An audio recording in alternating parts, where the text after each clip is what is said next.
SIG23, this is a bit o' the news. 20 December 2020. This is from the Epoch Times. I'm not going to be doing a whole lot more of these election fraud stories because we all know there was election fraud. I'm just not going to beat it into the dirt. I'm about done with it. It's probably 2 or 3 more, but no, it's quickly coming to a close.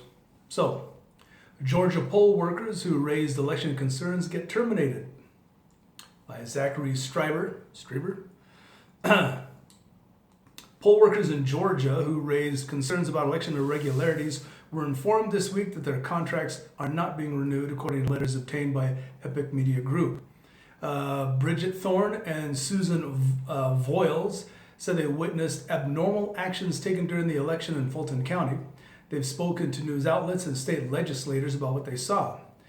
In the new letters, Dwight Brower, elections consultant for the Fulton County Department of Registration and Elections, informs the women that Georgia law enables officials to appoint poll managers, and managers must be appointed for each election event. There are many factors, management skills, performance, actions, behavior, etc., considered prior to making reappointments for each primary election. Unfortunately, a decision has been made to not reappoint you in a poll management or other poll positions in Fulton County, Brower wrote. I see it as a direct consequence of my being honest, Voiles told NTD, which is part of Epoch Media Group. In that oath, we say that I will, to the best of my abilities, make sure there is no fraud, deceit. It kind of goes on down like this, Voiles added.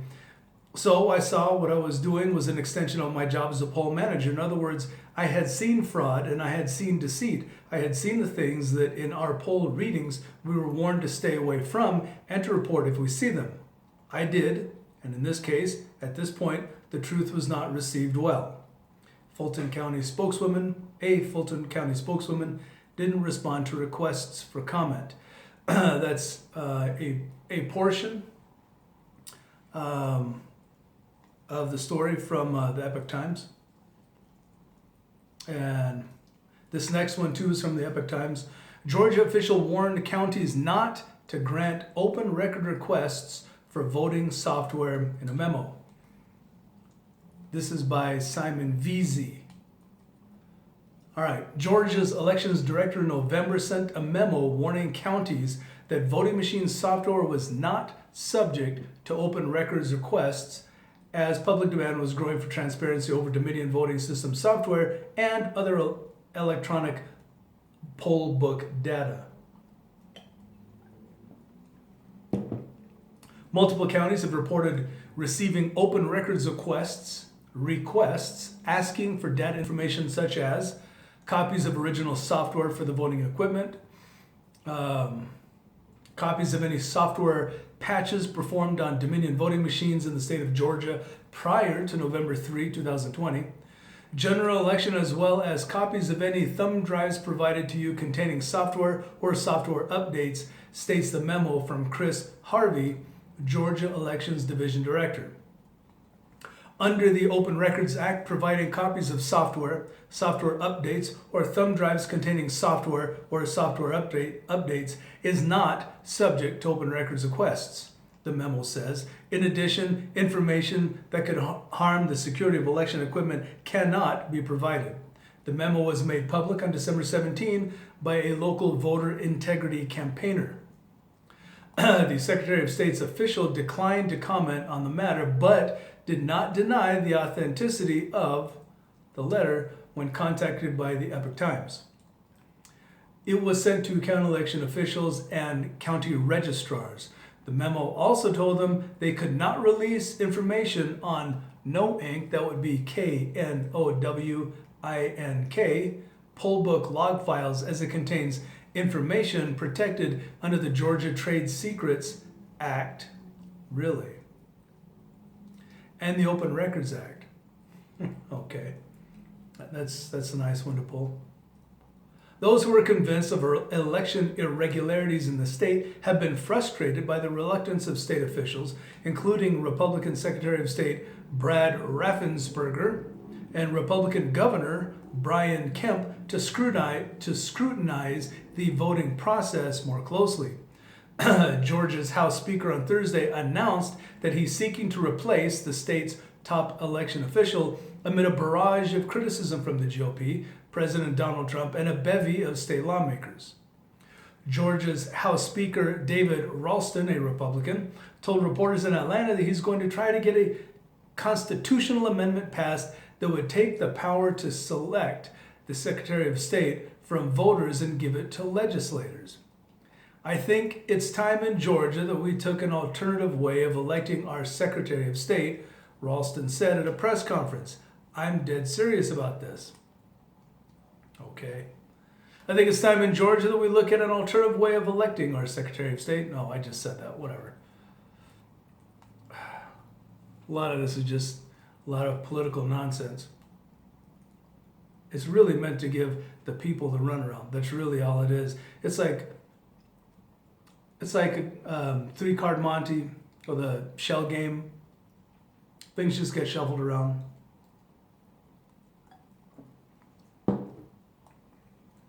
It's supposed to make, the peasants, the little people, feel so much better about their elected officials. Yeah, I'm feeling really good. Issues of election security in the state are even more significant due to the impending runoff election that will settle the balance of power in the United States Senate. If they're using the same damn machines, what can we expect other than more of the same? Seriously. After resisting the notion for some time, Raffensperger announced on December 17 that the state will be conducting a statewide check of signatures on mail-in ballots, in all 159 counties. All right, when I see it. And I want it monitored by nobody from the state and nobody who has any link to anything. Maybe somebody from Liechtenstein. After resisting, Raffensperger asked researchers at the University of Georgia's School of Public and International Affairs to conduct a check, including a randomized signature match study of election materials handled at the county level in the November 3 presidential contest. Researchers will also examine the county-level processes used to match signatures on absentee ballots and their envelopes. I'm telling you, Liechtenstein is really looking really good. Maybe even the Swiss. Maybe a joint delegation.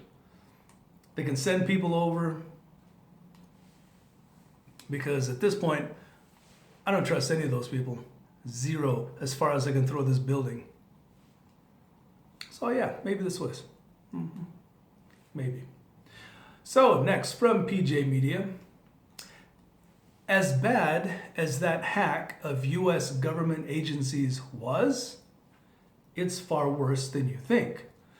From PJ Media by Rick Moran.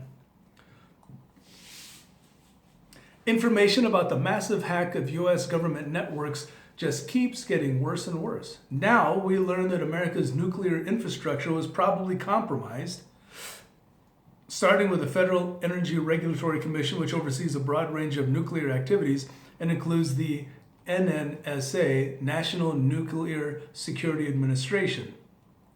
It makes and stores the nuclear weapons. From Politico, they found suspicious activities in networks belonging to the Federal Energy Regulatory Commission, Sandia, and Los Alamos National Laboratories in New Mexico and Washington, the Office of Secure Transportation at NNSA, and the Richland Field Office of the Department of Energy.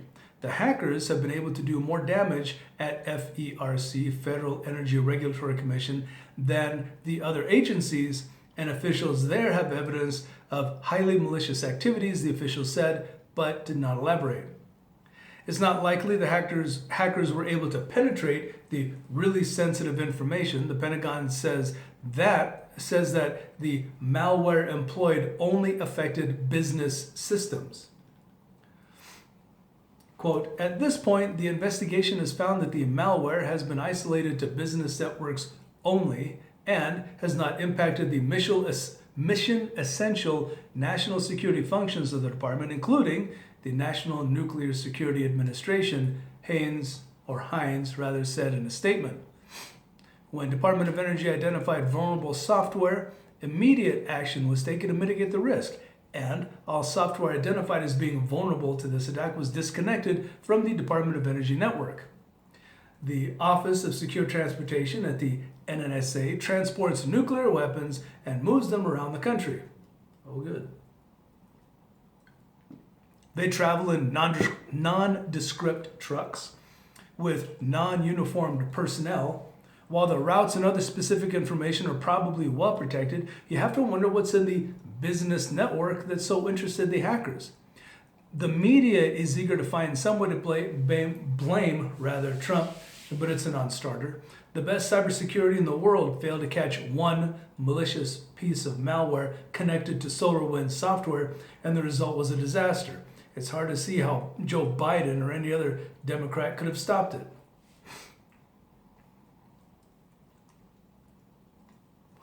I have more thoughts about that. Depending on who it is, Joe Biden and other Democrats would have enabled it. From Ars Technica, SolarWinds is the maker of a nearly ubiquitous network management tool called Orion. A surprisingly large percentage of the world's enterprise networks run it. Hackers, backed by a nation state, 2 U.S. senators who received private briefings say it was Russia, managed to take over the SolarWinds software built system and push a security update infused with a backdoor. SolarWinds said about 18,000 users downloaded the malicious update. Microsoft President Brad Smith said the penetrations were very specific, but of those 18,000 users, only a tiny fraction ended up being hacked. Of the 18,000 organizations that downloaded a backdoored version of software from SolarWinds, the tiniest of slivers, possibly as small as 0.2%, received a follow-on hack that used the backdoor to install a second stage payload. The largest populations receiving stage 2 were in order: tech companies, government agencies, and think tanks/NGOs. The vast majority, 80% of these 40 chosen ones, were located in the US. The CEO of FireEye, the application that first detected the hack, said, "We are witnessing an attack by a nation with top-tier offensive capabilities. The government is convinced that Russia is responsible, but it's early in the investigation, and that could change. China also has the capability and perhaps a more compelling motive." Well, they got Biden's in the White House pulling for them. Whoever initiated the hack got a goldmine of information that they can use or sell. And the U.S. is poorer for it. You know what? That's it for this one. It's already almost 14 minutes. I'm going to upload it. All right. 623 out.